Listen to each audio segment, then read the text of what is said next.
What is going on, all you ghosts and ghouls? You are tuned back into the Halloween Horror Pod, an extension of the Halloween Horror Hour. Today, I've got an exciting lineup. I'm going to be talking to Emily Tellick and Gabrielle Rossen, the creators of the upcoming movie Trash Queen. Let's just kick this off. Really excited to have you guys today. How you doing? We're good. Thank you so much for having us. Thank you. Yeah, of course. I'm stoked to have you guys as well. So I'm thinking we just start off, let's talk Trash Queen, but then we'll get into your origin stories, and I've got a couple other bullet points I want to hit. And instead of me just saying the synopsis of Trash Queen, I mean, you guys pitch it really well in your Kickstarter video. So why don't you just tell us what Trash Queen is, who's in it, and what's going on? Sure. I'll give you the log line. Happy to. I feel like I have pretty term. Memorized because of our meetings and stuff, our pitch meetings. So Absolutely. Trash Queen follows Sophia. She's this promotion-hungry office worker who just constantly feels like she's being overlooked. And she goes on a vacation with her washed-up musician boyfriend, Jack.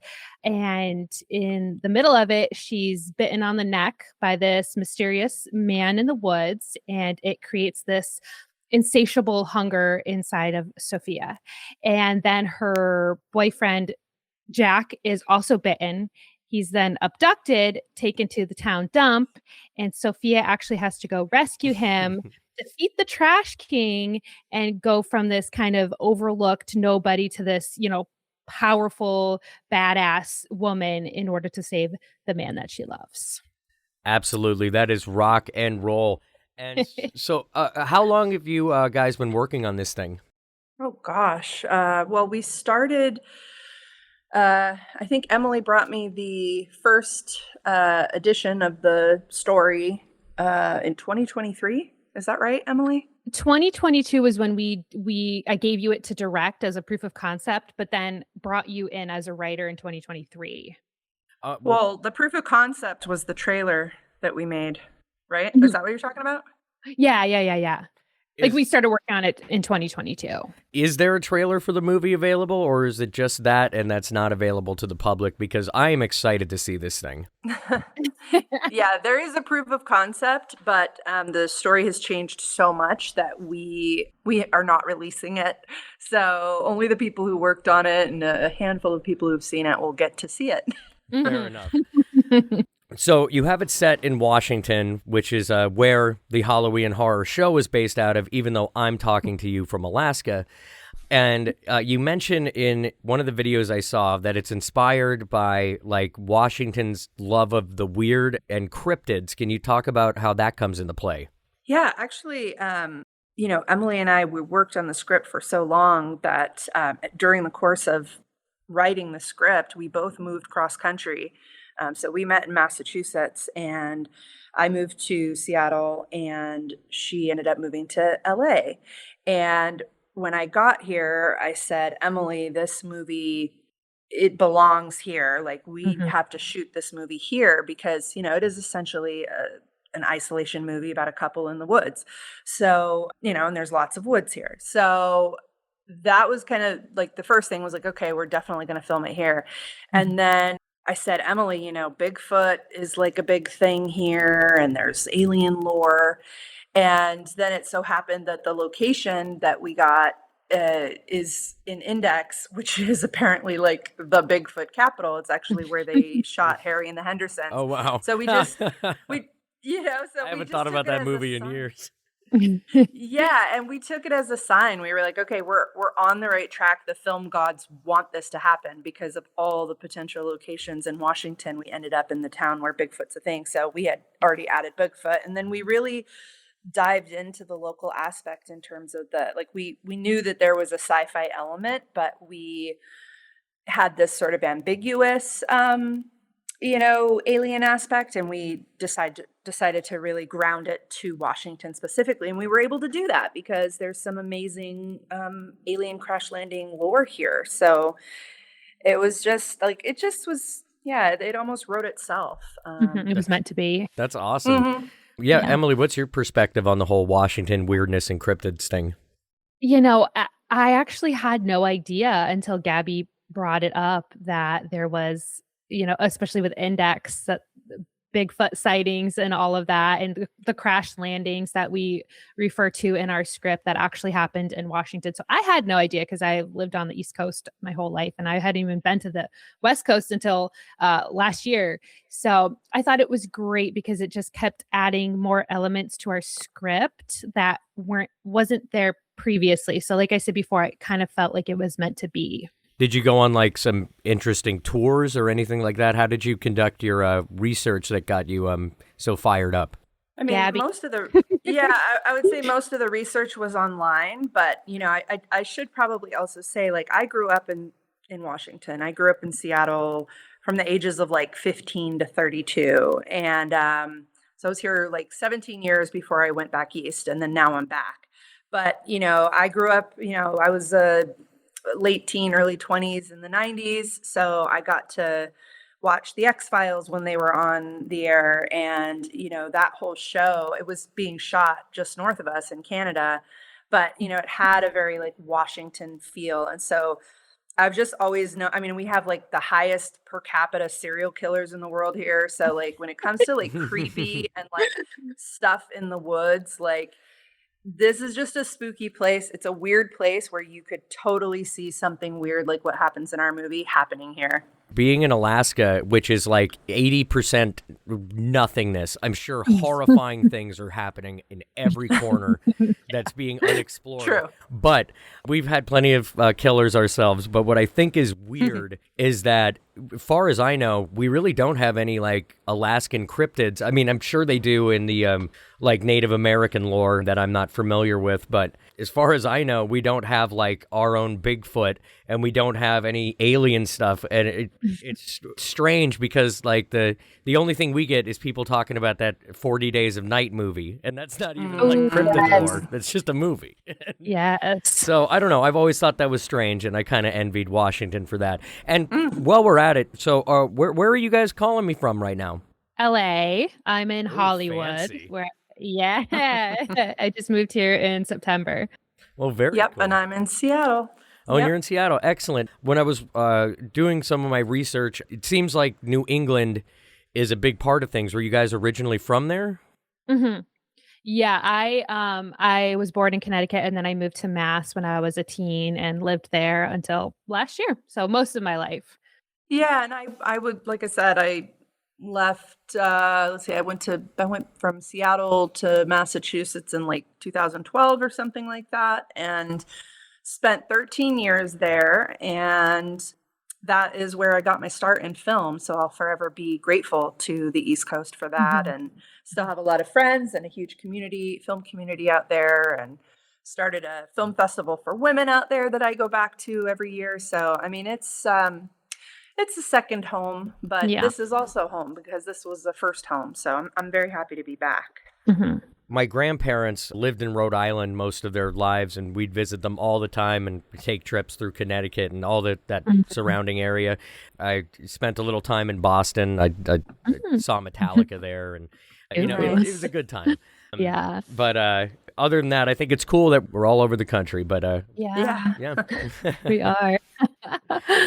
Before I forget, let's return to that film festival, because when I was watching some of your movies, Gabrielle, that a couple big themes stood out to me. Empowerment for women is a big one, and people being kind of denied second chances or not really getting a chance, discrimination and things like that. So this is a big theme for you. So I'd love to hear you talk about that festival. Yeah, the Lois Weber Film Festival was founded to create a platform for women in film, specifically a place where they could screen their films and network with other women and other men. I mean, it's open to everyone. Our specific guidelines are that as long as there's one woman on the directing team, the films can play. So we have had a lot of films that are co-directed by men and women, but specifically because of the disparity in the industry, women, for example, are 5 times less likely to receive financing for their films,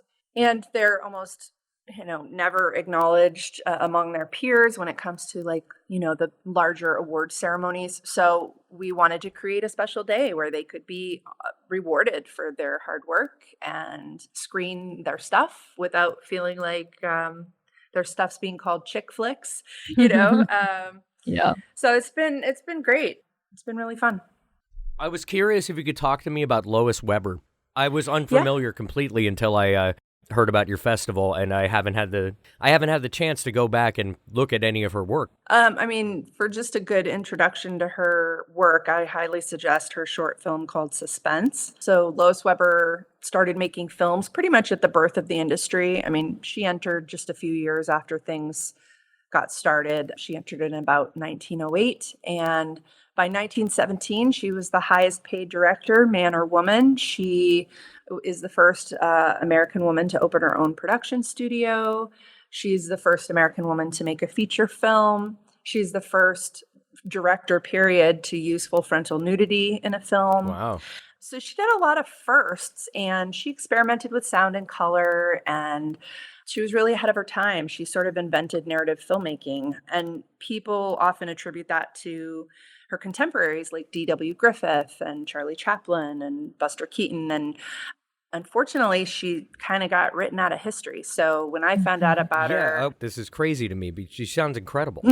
yeah, she is. She really is. She's if you like go to her Wikipedia page, it's long, and your jaw will drop because it's like, wow, she's so cool. How does nobody know about her? So yeah, so the festival serves multiple purposes. You know, it's not just for women in film, but we also every year screen one of her features, actually, not shorts, although maybe next year it'll be a short. But we use live musical accompaniment because that's how silent films that's the were best. always I'm so jealous. presented. We don't have that out here. Yeah. I'd love to see stuff like that. Yeah, you know, that's actually true. Maybe if I ever have time, I'll start doing that out here, just because I've been doing it back east now. But and it's just interesting to see. It's interesting. People don't think about this a lot, but the way films used to be made is really how independent filmmakers are still making films. So the same things that kind of eroded her career are the same things that independent filmmakers are dealing with, which is the big studio system, right? So the big studio systems kind of came to be in the 20s, and that's when you saw a lot of the greats kind of disappear. And the way the system was set up then is kind of the same system we're, I don't want to say suffering under now, but it's like the reason it's so hard to get your film seen is because of the conglomeration of the studio system. And Lois Weber witnessed that. I think that's part of the reason she was erased from history. If you could recommend one of her features, top of mind, what would you, for people who want to seek it out? Shoes is probably one of her most famous features. And you can find all of these films on the Library of Congress. And yeah, she made films about, you know, poverty and addiction and birth control and segregation, and so she was making films about really important topics. And you can find what's left. Unfortunately, just because of how movies were made, not a lot of films survived that era. Yeah, that's fair. I think I will seek that out. I'm very interested. Awesome. Yeah, Emily, what would you like to say about Lois Weber if you have any relation being out there in Hollywood in the heart of it all? I found her star right outside my apartment, which was really I'm glad cool. She got a star. That's so cool. She did. I was walking one day, like a few weeks after I moved out here, and I was like, "Oh my God, Lois Weber!" I took a picture and sent it to Gabby immediately because yeah, like everything Gabby was saying, she is a woman she was a pioneer. She was this very intelligent, very talented woman speaking on these important issues at a time where it wasn't okay, kind of like it is now, and it feels like she's been erased. So I think the Lois Weber. No idea. Yeah, exactly. And a lot of people that I didn't know, and I love film, and I've been doing film for 5 years, and it wasn't till Gabby wanted to start this festival that I was like, wait, who is Lois Weber? And then I had to learn. Well, so I don't blame people for knowing. No, thank you. Well, thank you, Gabby. Because of you, I'm going to just increase my cultural knowledge, and I'm glad that I get to put it out there for other people to learn about her as well. I think that's awesome. Someone very worth your time. Mm-hmm. Well, since we're talking about the glitz and glamour of Hollywood and actors, let's talk about some of your cast and Trash Queen.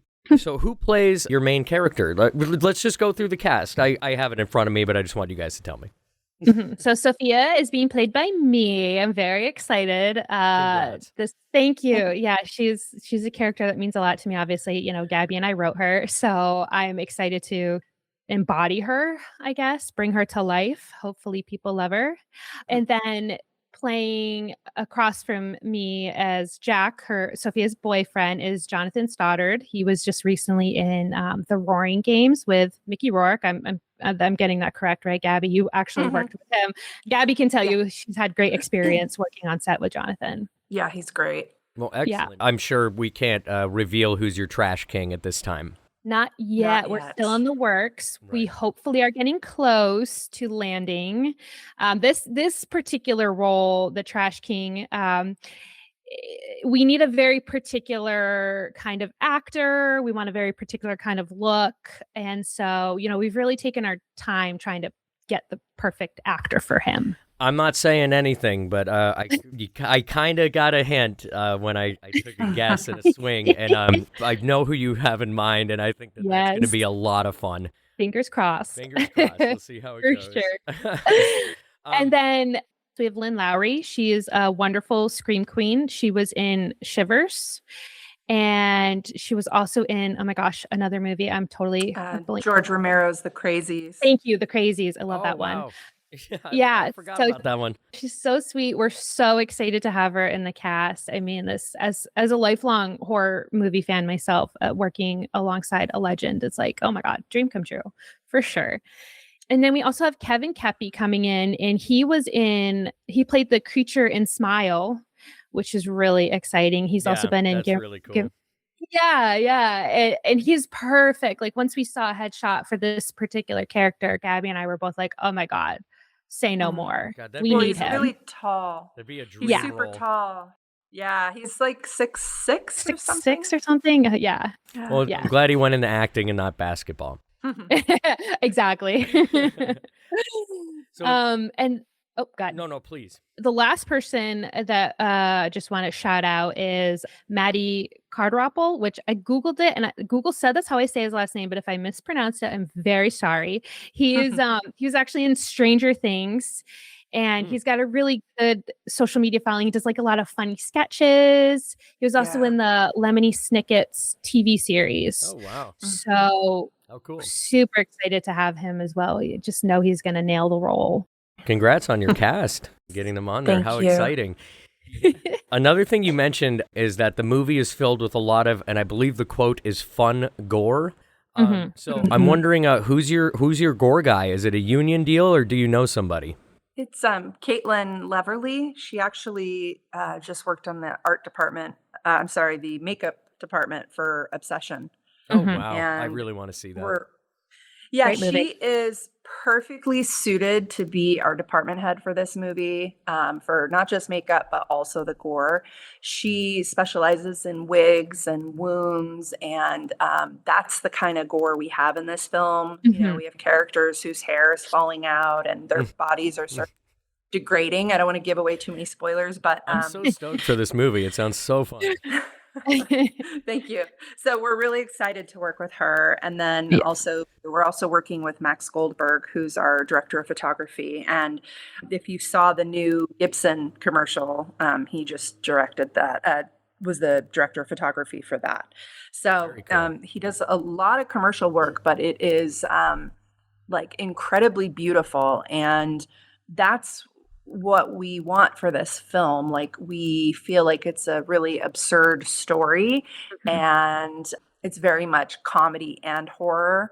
So like, you're not going to be scared when you watch this movie. You're going to laugh and you're going to be grossed out. But we knew we wanted to really juxtapose that kind of absurdity with like a really beautiful visual. And so Max is going to help us achieve that. We're really excited. Yeah. So I also know, Gabrielle, that you do costume design. Are you a part of that for this Trash Queen production? You know, I have done costuming for a lot of the shorts I've made. In fact, I've worn a lot of hats on my stuff because, that's just how it is when you're an indie. Mhm. And then on features, I did production design. But the short answer is no, I'm not going to be doing costumes for this.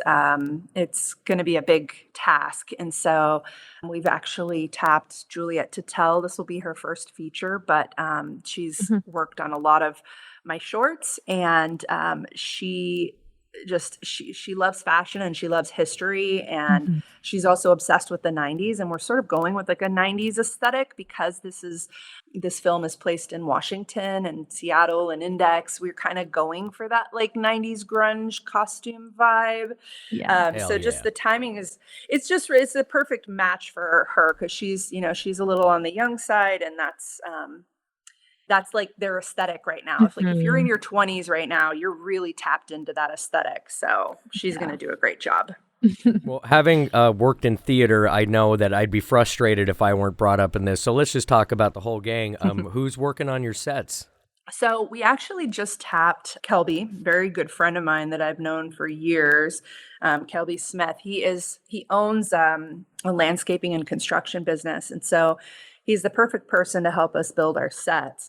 But when he's not doing that, he's also an artist and a painter, and we had already tapped him to like provide some art for some scenes, and then I just said, hey, like, why don't you be the production designer? Because, then we can work together. We can start working on it now. Mhm. It's such a massive, we have to build a trash dump.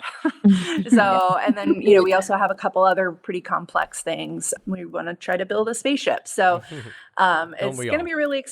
be right. So it's going to be exciting to work with someone I've known for 30 years, who I know has all the skills, but this will also be his first time doing a feature. Well, very cool. And then can't forget sound. Who's handling the score or the sound design, however you want to put it? I'm not in the industry as much as I'd like to be, so tell me how it is. Well, it's funny you bring that up because this film also has some original music. Mhm. Oh, And nice. Ian Roshkin, he is a composer. He's been a musician as long as I've known him, which is, again, 30 years. We actually were in a band in Seattle together in the 90s. That's a really cool time to be in a band in Seattle. I'm not gonna lie. It was. Believe me, we played with like Mock and Mowgli, and yeah, we saw Dang. everybody around us. It was a great time. Yeah. But of Yeah. course there were also no cell phones, so we don't have any like footage. It sucks. Aw. Um but he just actually sent us a song because Jack, like Emily said, is a former kind of, he's a washed up one hit wonder kind of guy. And so he goes solo and everybody hates his album and they toss it in the dump. And again, that's another spoiler that you'll just have to see the movie to understand. Yeah.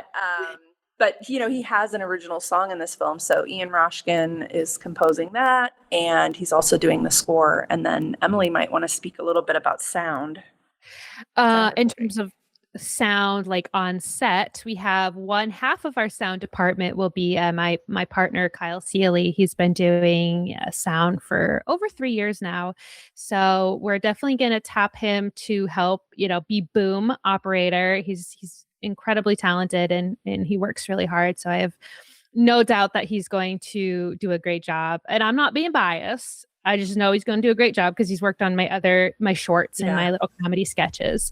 But we Yeah. we haven't filled out like we're going to have like a sound mixer on set as well, but we Yeah. haven't gotten that far.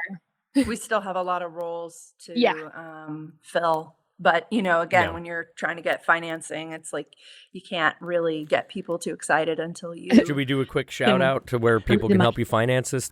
Yeah, our Indiegogo, it's been live for about a month. I think we have another maybe 28 days later, 28 days more to go. Counting out one of my favorite movies, sorry. No, I love it. I love it.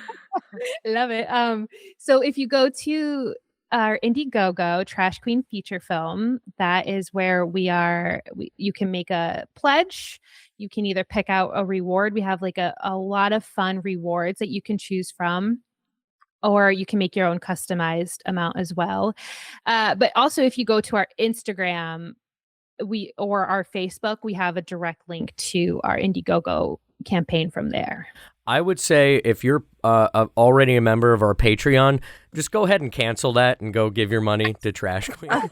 Oh, Oh, I'm That's very kidding. sweet. I'm We won't kidding. say no, but that's Yeah. very sweet.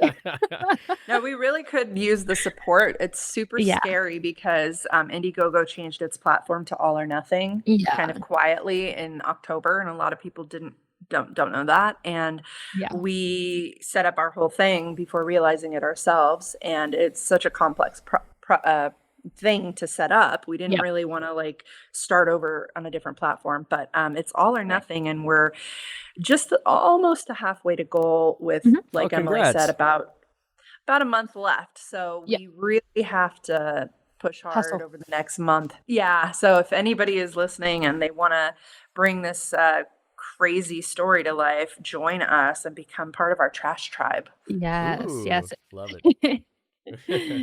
Well, I'm wishing you guys all the success on Trash Queen, but I'd like to get to know you guys a little better. In the sake of honesty, in my prep work, I really only had time to watch most of Gabrielle's stuff. So, Emily, I want to start with No you worries. because I'm not as familiar with your career. I want to know your origin story. I mean, you're out in Hollywood, you're making a big movie, you got a big fish on the line for your villain. So, how did it all start? Tell me your story. Oh, it started like when I was 5 years old and I knew I wanted to grow up to be a performer. So I went to school for theater. And once I got out, I got my start in public access TV. I started as a member and I started filming satirical talk shows, specifically food talk shows, because I loved the chaos of it. And Gabby was working at the TV station at the time, and she actually got me a job in the news department. So from there, we were working on the news department together. But that also because she was making shorts at the time, and I was like, well, I really want to make movies. Like I've always done comedy sketches and filmed them like throughout my life, but I was like, but I want to do like movies now or TV shows. So my first project was called Channel 92, and it was a comedy show about a group of workers at a public access TV station. And I used all the material I was building up because I was working there for a few years, and it wasn't always great. So I had a lot of good material. And so I made 2 episodes of Channel 92. And then I also made a micro horror short called Consumed. That it was only like about 90 seconds, very short, 1 page.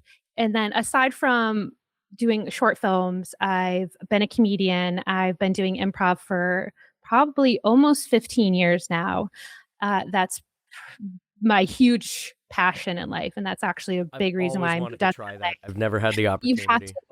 Please, I encourage every person in the planet to do improv because not only does it make you a better performer, but it makes you a better communicator in your relationships, at your jobs. Like it just gives you so much confidence. It's great. I was just thinking because I live in the boonies in Alaska, and the population out here. I'm just trying to imagine an improv troupe with the people out here. It would be so bad. It would be just Please awful. do it. But I Sounds like a would be TV there show. day one. Yes. Yeah. Oh, that would be a TV show. A guy tries to start an improv troupe in rural Yeah. Alaska. Oh, good. Well, there we go. Oh my God. There you I go. love that. All right. Well, I'm Yeah. sorry. I'm sorry to interrupt your story. So you No. fell in love with improv. Please continue.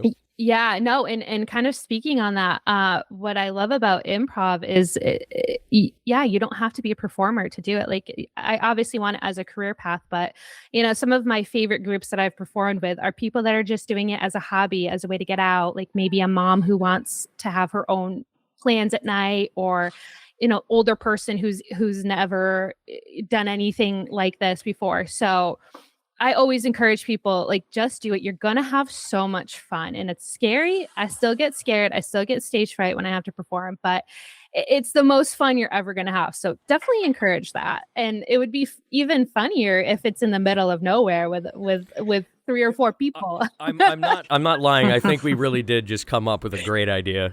Yeah. TV show. But where did you transition from there? Yeah, so I was doing a lot in Boston right before I moved. So I studied at Improv Asylum Union Comedy. I was on an improv team there. And then since moving here, I took some classes at the Groundlings, which is pretty, world Yeah. renowned. I In would addition love to to have been a part of that. Groundlings is very fun, very character driven. It's all about, bringing big characters to Yeah, a life. lot And of big then names came from the Groundlings. huge, they take from SNL a lot. Mhm. So, and then also I just recently finished up at UCB. So those were the two places that I wanted to hit up when I Wow, moved out to what an LA. So experience. That's so cool. yeah, it was UCB, great. also another, if our listeners don't know, a lot of huge names came out of that one as well. Yes. And I had teachers that were telling me, "Oh yeah, I had Aubrey Plaza as a student," and then they would tell me like a fun. And I was like, "Oh my god, this is so great!" Because again, I'm coming from Massachusetts. I'm this little almost country bumpkin because I was living on Cape Cod, which is the country. Regardless of what people say, it's like the country. So I'm like, "Oh my god." So stoked for you. I'm so jealous. I mean, I've wanted to do pretty much everything you did. And so Come on that's over. awesome. Come on over to LA, man. It's fun. You're gonna have a blast. I am so pale. I need a second. I'll get into the tanning bed for a bit and then I'll head on over. A lot of sunscreen. That's what I do. Yeah, that'll get me a So lot of rolls showing up just covered in sunscreen. yeah, so that's pretty much just my journey up until now. Well, excellent. Congratulations on everything. Thank you. And so with that being said, I've seen some of your work, but I don't know your story. Gabby, tell me about yourself, your origin story. Oh my goodness. How much time do we have? We have all the time in the world. No, I'm not going to torture you guys. Thank you. So I know. See, there she goes. I mean, the long story short is I feel like I came out of the womb tap dancing and singing and trying to entertain people. That's just a really funny visual. Good. I had a mom who used to have friends over and she'd call me. I'd be in the bedroom like playing with my toys and she'd call me and I'd come out and she'd be like, "Do that thing you do." She'd want me to entertain her friends and I would, I so actually used to do the like, same thing. I would like dance and sing around. But I used to do that for company as well. But we would laugh until we peed. I mean, that was like, laughter was just the best. It's the best feeling in the world. And best feeling in the world. And so, my mom was also a gypsy and we moved a lot. And so when I was 7, she moved us to Hollywood, a block away from the Man's Chinese Theater. And it was mind blowing. It was completely transformative. I was surrounded by, all of these huge billboards of, Marilyn Monroe and James Dean and Judy Garland. And I would watch all the films and I'd take my little allowance and run up and down Hollywood Boulevard and go in and buy movie stills. And so, I mean, pretty much at that point, it was over for me. It was donezo. I was like, yeah, I'm definitely going to be in movies. And I wanted to be a movie star. I wanted to be an actress. Oh, and I was course. actually I was just thinking today, like, it's kind of funny that I'm a director because I always wanted to be in front of the camera. And I do still do that from time to time. I have thrown myself in some of my stuff and I've acted in other people's stuff. And I love to act, but I always say it's just for fun because the role that I love the most is directing. And so flash forward to, I did music in my 20s and then all through my 30s, I raised 2 kids by myself. And that was like all encompassing. And I ended up going back to college. And so I'm a big believer that like, it's never too late to be who you're meant to be. So I started taking creative things in college because I could. I had all these electives. And so I was pursuing an English degree, but as I was doing that, I was taking theater, and that's where I met Emily. And then from college, I got the job at the Media Center and took this play that I had been working on and adapted it for film. And that was actually my honors thesis for college. And that was a 4-day shoot. And at the end of the 4 days, when we called wrap, I just knew this is what I'm going to be doing for the rest of my life. And everybody said, like, how are you so good at directing? And I'm not trying to toot my own horn here because I still have a lot that I'm learning. I've been doing this now for almost 10 years, but I'm still learning. But I would always say, like, it's because I'm a mom. Like, I'm good at telling people what to do, you know? And so also I have this really vivid imagination, and I can see things so clearly. I can see what I want and what the shots are as I'm writing. So I've always just written and then directed what I've written. I'd love to actually direct some stuff that I haven't written, but I don't have a lot of experience with that yet. Except for Trash Queen, this started out as Emily's idea. She brought me in. I've had so much fun working on it with her, and I'm so excited to direct it. And the last thing I'll just say is that, for the last 10 years, I've done everything except make my own feature. I've made other people's features with them. I've done TV. I've done shorts. I've done proof of concepts. I've done commercial work. This is the final frontier. So I'm just really excited to take this next step in my career, and this is also the next step for Emily in her career too. We're doing this together, and it's very meta. Because our story is about stepping into your power, and we're both stepping into our power as we make this film. So yeah, it sounds like you guys have a really great working relationship. You said where you met, but kind of how did that start, and how long have you been collaborating? Yeah, we met, I want to say 2013 when we were doing theater, maybe 2014. Yeah, we were both at Cape Cod Community College, and we were doing production. Brag. Yeah. And so we became friends then, but then I think it was when we started working together at the public access TV station that we really started to become friends, because we were sharing an office. We were working 8 hours a day, 5 days a week together. So, we kind of bonded then. I'm laughing because we used to sorry, I'm also eating a banana. I'm gonna edit that out. Perfect for a podcast, an audio format. That's the best time to eat a banana. I'm sorry. I'm so sorry. No, I'm just laughing because, we'd be working, and we were reporters, so we'd go out and we'd get our footage, and we'd have to go back to the office and edit, and we would just have these incredible conversations. I don't even remember what the hell we talked about. And we used to get slack for it, for, having enjoying working together. People in the office seem to think we weren't working, and it's like, okay, who's producing the most here? Content, right. And we were busting our butts still, but we still like to have a good time and chat and laugh and do fun things. And then what's fun about our friendship is we've been through several other jobs together since then. So Gabby left the public access TV station job first, and she got this other amazing job producing and writing and directing a reality-ish TV show.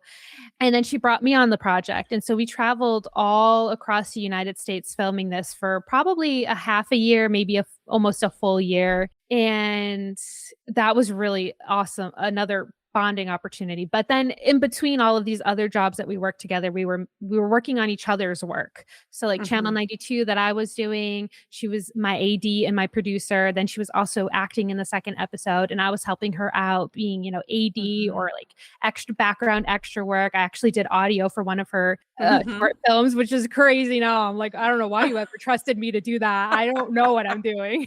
But so we're always working together because I think we just we work well together. We have this mutual respect. We understand how each other's brains work too. So we can kind of just almost anticipate each other's needs in a weird way. I don't know. Maybe we can. I feel like Emily's beautiful. Well, yeah. I mean, I put it a little sillier. I always say we have the same crazy. We do. But but I also think that Emily and I want the same, which is, world domination. Yeah. So, Same. So it's just we always help each other because we know that we can trust each other with our lives because it is a beautiful friendship. I'm very grateful for my friendship with Emily, and sometimes surprised by it because I think you just never know where you're going to meet someone that that not only because I'm 10 years older than her. And I met her in community college of all places. And then, like she said, we didn't see each other for a while, and then we reconnected, and it's now she's my best friend. And it's, it was the friendship that really took me by surprise in this lifetime. But I feel because I've learned that can happen, I feel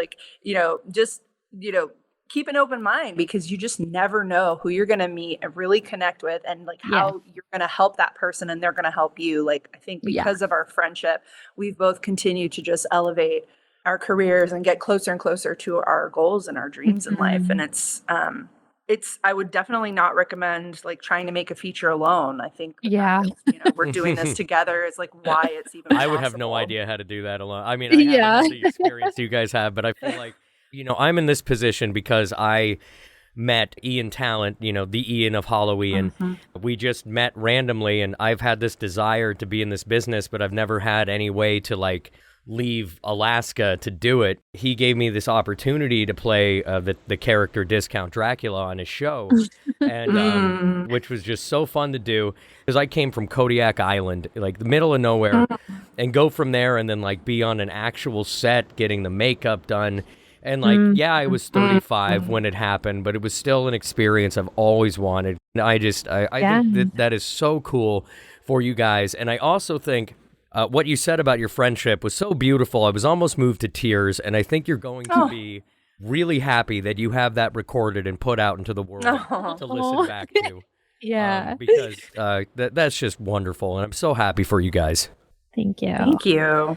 I want to move on to a couple things about the work I saw of yours, Gabby. But before I do, I had to make a note here, Emily. You mentioned you like parodied food talk shows because you thought they were ridiculous. I've never watched one. What are you talking about? Okay, so it's called Henry's Kitchen. It's been on YouTube. He's a comedian. He's been doing Henry's Kitchen for like maybe 20 years now. I discovered this like probably in high school. And he plays this character, a very awkward cook who's really bad at cooking, but he doesn't know he's bad either. So he takes you through a whole recipe, and it's just, by the end of it, it's an abomination what he creates. And I was so like, that struck me as like, this is the funniest thing I've ever seen. I want to do something similar. So what I started to do in the vein of Henry's Kitchen was use the studio and the public access station. I had one of my close friends at the time play this really awkward talk show host, and she was kind of very awkward and kind of lonely. You felt bad for her. She was a little pathetic. And then I would also put cooking segments in there, and I would come in and kind of act out these weird things. So I was just, very inspired by Henry's Kitchen. Can't recommend it enough. I think he's still making new episodes to this day. This morning, I watched Get Up 8, and I watched La Monstro and The Assignment. Oh, cool. Yeah. So for Get Up 8, we talked about earlier that you have a theme of obviously female empowerment, but also people facing difficulties in this. This short film is definitely, to me, it seemed it was a movie about people being denied second chances and a woman being discriminated for having a past of doing something that, I don't know. Why don't you talk about Get Up 8? Yeah, no.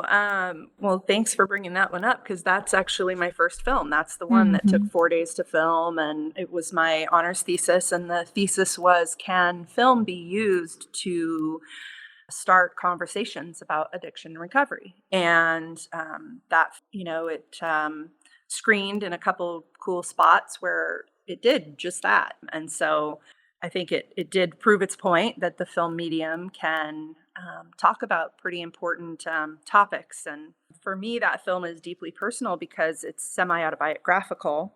Essentially, it's about a girl who's struggling with addiction. She's in that weird spot between she's sober, but she might relapse. And so there's, a lot of people that it's like very black and white thinking about recovery, and people go, it's all or nothing. And a lot of people really disregard that part in the middle where it could go either way.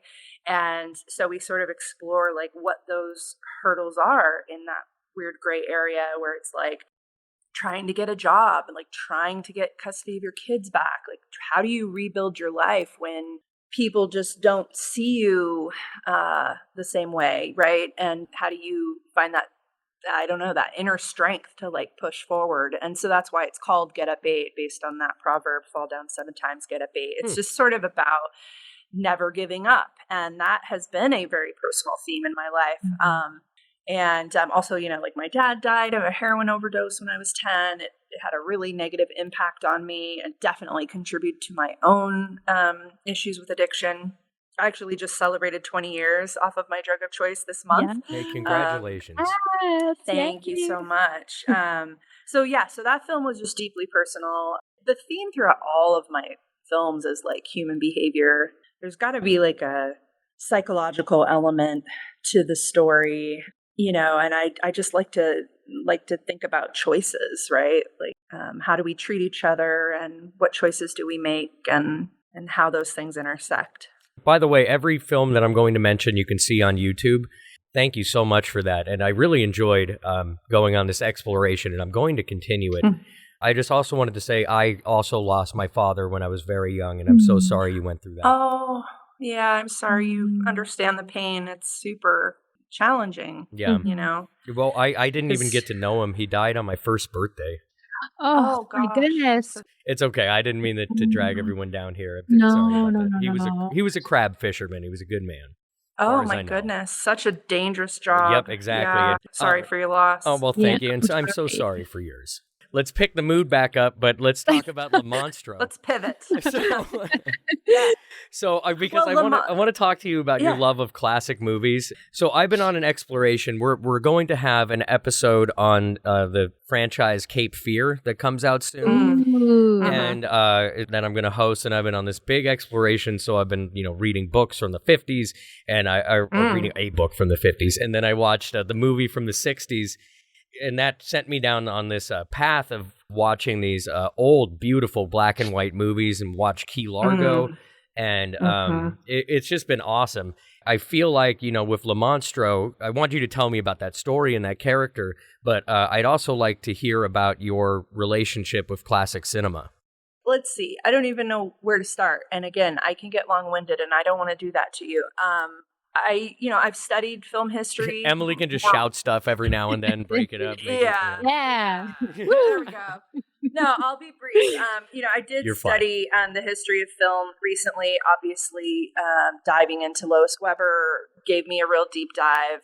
I'm older, 48 years old, so I grew up obviously watching films and did a lot of the old 50s and 40s and 30s and 20s, classics. My mom was really good about showing me movies. I think I really my knowledge of film history is just through watching and just, I don't know, getting lucky. Films have just been a huge part of my life. Yeah. I've always watched cinema. But in terms of how, if somebody does go to my YouTube and goes through my films, they'll start to recognize another pattern is a lot of period pieces. And for me, that is just purely selfish, a desire to time travel.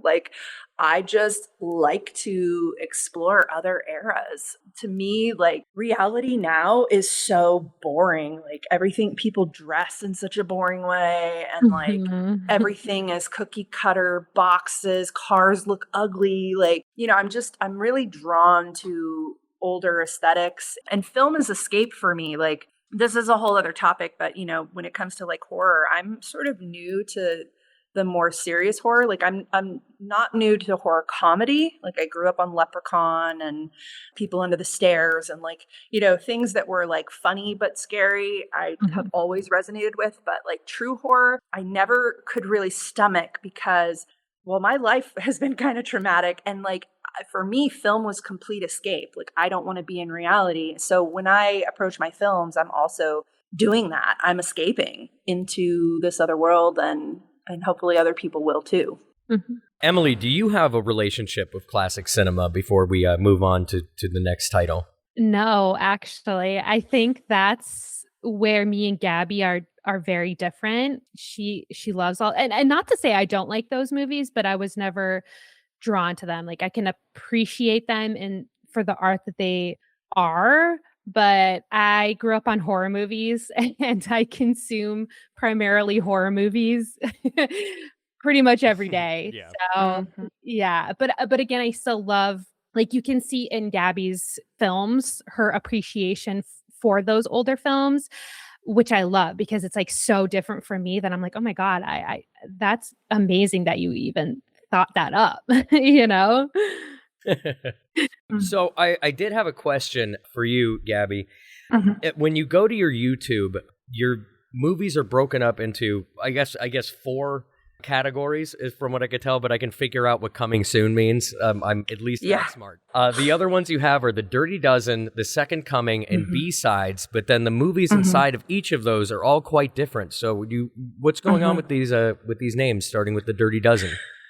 Well, The Dirty Dozen is obviously a play on the movie. And, this 12 films, or I think my reel is in there too. It was sort of like when I made the page, I was like, all right, I want a place where all my stuff lives that I've made to date. And then the Second Coming was like, all right, well, let's do this again, but let's not mess with the Dirty Dozen. Let's start sort of a new chapter in my career. And that's kind of what I was going for with that. It was like my artistic evolution, and there's still room to add more things there.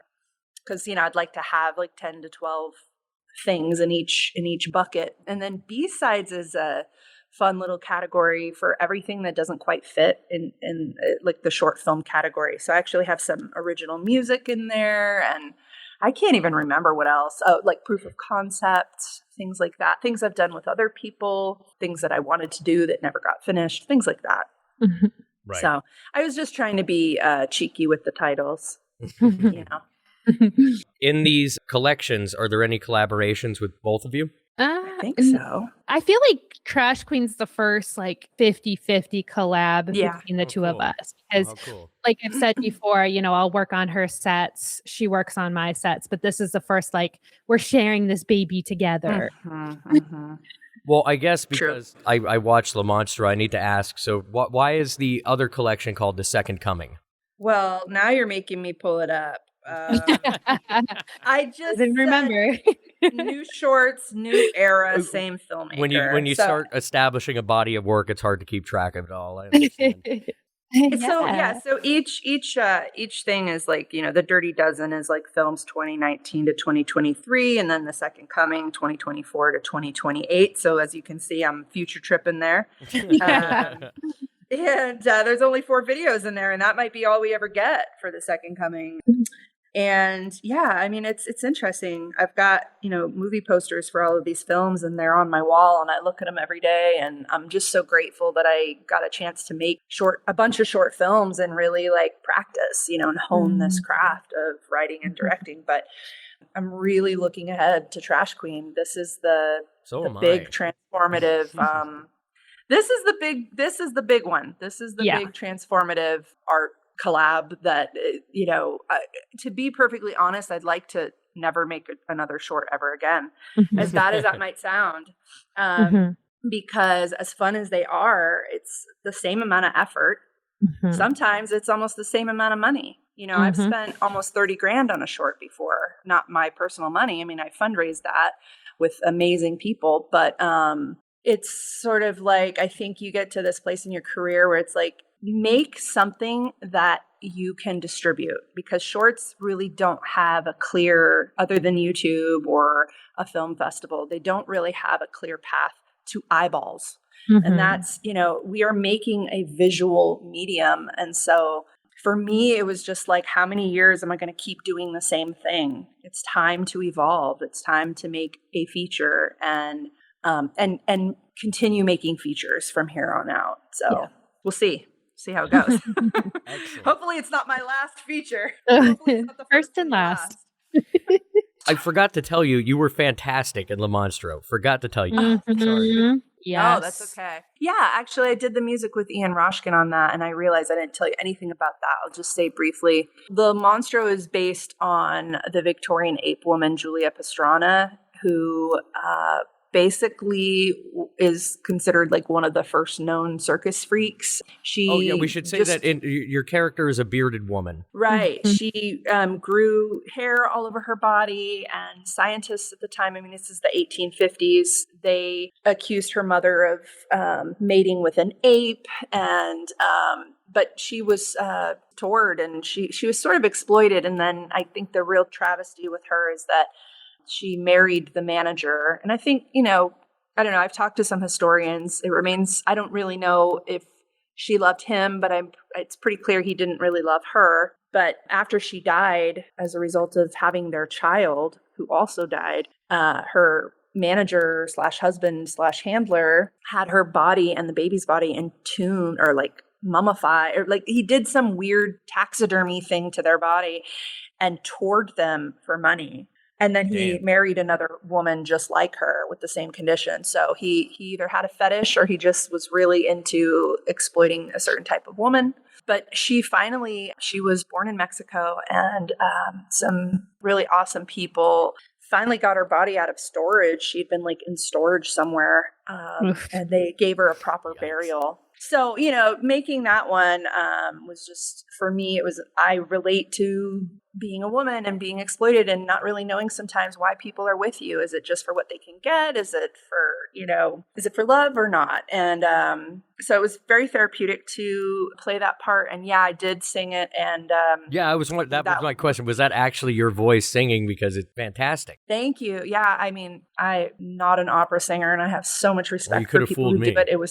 It was so hard. It was so hard, but it was so worth it. It was so fun, so therapeutic, and worked on the music with Ian Roshkin, who's, like I said, doing Trash Queen's music. So fun project. Yeah, I hope people watch it and like it. And again, it's, I think that's the issue with shorts, is that they're short and you don't get to show everything you'd like to show. And so that movie is really just like a snippet of the full story.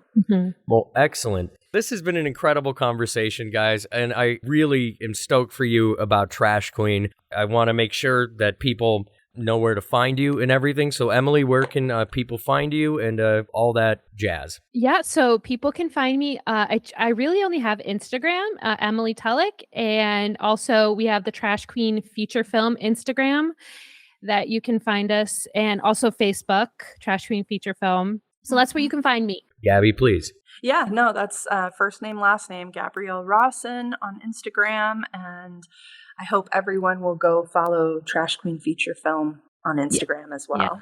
Yeah. We post pretty frequently, so people can stay up to date with what we're getting into. Well, I want to say a big thank you to my guests, Gabrielle Rawson and Emily Tulloch. Congratulations on everything that's going on, and you have a beautiful friendship, and it means the world to me that you gave me the time of day to record this with you. Well, thank you for having us on. We were so excited to talk with you today. Well, we appreciate you so much. You've been listening to the Halloween Horror Pod, an extension of the Halloween Horror Hour, which you can see on Tubi, Plex, and the Roku channel. And, of course, you can see everything we've made on YouTube. Thank you again to my guests, and thank you for listening, and I hope you have a fantastic day.